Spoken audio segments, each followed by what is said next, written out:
Булды, табиғатка, кешеләргә күпме зыян килгәнен күз аллаулы авыр, был иртәләбез Башкортостан территорияһы янгыннарына кыскаса күзәтү яһарга булдык. Студия кунагы менән. Студия кунагы республиканың гадәттән тыш хәлләр буенча дәүләт комитеты янгынга каршы хезмәт үзәк отряды баш белгесе Шамил Харисовты ихлас сәламләйбез. Шамил Афкатулы, хәерле иртә. Хәерле иртә. Һәүмәгез, бүген менә 9 сентябрь. Әле был ай башында ла янгындар турында сентябрьдә ла ишеттә килдек. Әле ошо көнгәсә ниндәй хәл торышмы бүгенге иртәгә? Кайда янгын бар, кайда хүнде? Бүгенге көнгә менә шундай куанычлы хәбәр битендә кисә, безнең кисә 8 сентябрь иртәһендә 2 очаг бага тиклем урсалап әйткәндә действие итәйни. Бүгенге иртәлә Мына ошо 2 очаг, 2-һе хүндерелгән. Береһен кисә иртән был Межгорье калаһыннан 8 сакрым алыслыкта 720 гектар урман янайны. Мына кисә иртән шул полный ликвидация дип әйтәләр русалап әйткәндә хүндерелде. Һәм кис көне сәгать 9 яртыла Баймак районында Баймак менән Сибай арасында янган урман, был 620 гектар урман ер, мына шул тулыһынса хүндерелде. Димәк, әле Башкортстанда тыныс итеп тына ала-алабыз, чөнки янгыннар хүнде. Бүгенге менә 9 сентябрь итәһендә Башкортстан Республика территориясендә урман янгыннары. Яхшы хәбәр. Ошо яй сыккан янгындарга дөйм алганда байкау яһагыз әле. Кайһы райондарда нисегрәк булды, кайда ныгырак янды? Дөйм алганда мына противопожарный режим битендә был апрель айынан индерелде. Мына ошо көндән алып мына кисәге көнгә тиклем инде барлыгы 445 урман янгыны теркәлде. Был былтыргы цифрлар белән сагыштырганда 314 янгынга күбрәк. Яки былтыр мына 131 урман янгыны теркәлгән, быел мына 445. Янгыннарның дөйм майданы быелгы елда 14253 гектар тәшкил итте. Былтыр был 4652 булган. 9601 гектарга күбрәк. Бында ла безнең цифрлар битендә 3 тапкыр күбрәк.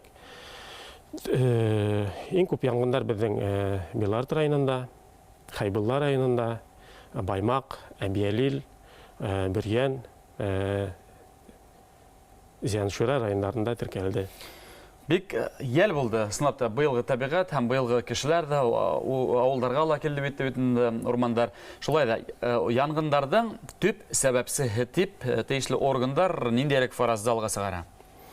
Бұл хорау бик сетрекле хорау битендә ул кемдер төп сәбәпсе был кеше фактор дип әйтә. Кайсы бер специалистлар монда күбрәк природный, табигый факторларда әйтәләр. Бұл 50-ге 50 дип әйтергә була. Бұл быел битендә табигать шундай һава торышы көндәр нык эҫе булды, коры торды. Шуңа күбрәк быел табигый факторлар бұл янгыннарны сауга булышлык иткәндер дип уйлайм. Сөнки көндәр нык эҫе торды битендә, мына кешеләр бында коры яшендәр күп булды битендә. Мына шулар аркаһында безнең основной тибетең төп янгыннар ошо факторларында килеп сыкты. Һәм шулай ук кеше факторлар бар, әлбиттә. Кешеләр безнең ял итәргә ярата. Шул ял иткән арала шул сүп-сый калдырып китәләр битендә. Мәсәлән, бәлки генә калдырып бутылкананда лупа формаһында эшләп битендә ул янгын сыгарырга мөмкин. Шулай ук ташлап киткән машинадан китеп барганда, мәсәлән, ташлап киткән тәмәке төпсөгелә, урманда яндырган костер да инде, бешергән шашлык та барлыгы ла сәбәпсе булып тора. Бик кызыклы бер момент бар. Монда без формалы кешене күрһәк, ул пожарный, ягъни янгын һөндерүче, һез һөндерергә тиеш дип уйлайбыз. Санда мен үзем менә Хайбулла районында булганда, карайбыз бит инде. Анда формалы кешеләр монда утыралар, тигендә утыралар. Хорай башлаган, ни сунлар янгын һөндерергә бармайдар дип. Монда әйтәйек, МЧС-тан үзенең бурысы, урмансыларның үзенең бурысы, янгын һөндерүчеләрнең үзенең бурысы, дәүләт комитеты һәм башка бер 5 орган һәм һәрберегезнең үзенең функция. Аңлатыгыз әле.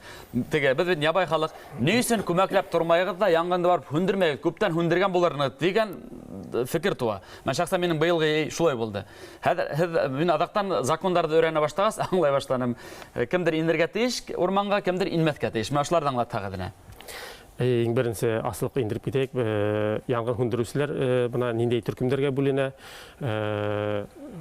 бар федеральный яңғын хүндіру бөлікселері, бар республиканский, бар муниципальный, бар ведомственный, бар объектовый бетінде, һәм біздің ауылдарда ол добровольный деп аталайын дей, ерекмен яңғын хүндіру бөлікселері бар. Бұлар бар бүтәхілі шул яңғын хүндірушілер. Һәм урман яңғындарына келгенде инде профессионал яңғын хүндірушілер урман хүндірге құқықтары жоқ. Профессионал яңғын хүндірушілер урман хүндірге құқықтары жоқ. Бар тек ландшафт пожардарды ғана. Ландшафт деп аталайын, бұнда ландшафтныға немелеріне шолық урман ине, ялан һәм торф. Мына шул ялан менен торфтарды біз хүндірерге имейм право деп етеймінде, урманды жоқ. Әгер де урман янғанда, яңғын хүндірушілер ірге тиреләге, шул урман янған ірге тиреләге ауылдарды хақларға ғана бұрысылы, урманға инерге тейіш түгіл. Әгер де енді урман деген неконтролируемый нық зор масштабтарда яна башлаганда ғана, анда Мақсус приказ бойынса ғана алырында? Штаб түділі, һәм шул вақытта ғана бізді яңғын хүндірге ұрсалау еткенде мүгіт привлекать енді. Ләкин ошу ведомстволар ниндейдер шундай хәлдәр сыққан осырақта бірләшіп сектор эшләйһегездер мөгаенде? Мен өзім быйыл арна бойы Хайбулла районында болдым. Анда шулай ук біздің федераль яңғын хүндіру бүлікселері болды. Шулай ук аэромобиль группа деп аталайында біздің АМГ деп атала.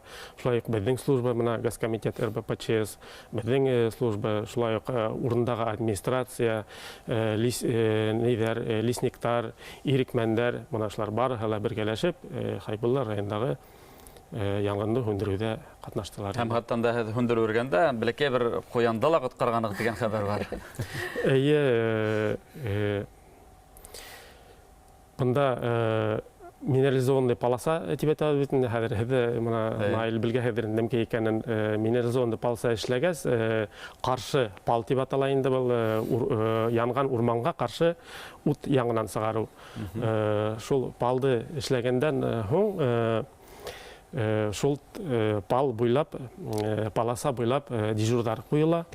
Дежурдар қойыла, чтоб яңғын шул полосаның бұл яққа сықмағын үшін патруль ойыштырылайында. Шул патрульдар ерген вақытта біздің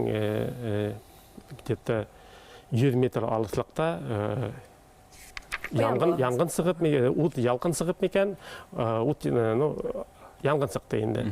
Шуны барып хүндірі бергенде құян балаһын тұтып алдық. Ол шында яңғын арасында жүгіре берейін, һәм оны құтқардық. Исән ме құян балаһы? Исән, бұғаны шында селфилар фотоға төшіп, яңынан безопасный ерге алып барып ебәрдік. Шамил Афқач бізге бик көңілі хабардар алып келді. Кесе 2 сентябрь күнді бүті оған Башқұртстандағы урмандар хүндірілген, локализован деп әйттілер. Шоғыл айдағыдар табиғаты бізге хақсыларақ болай.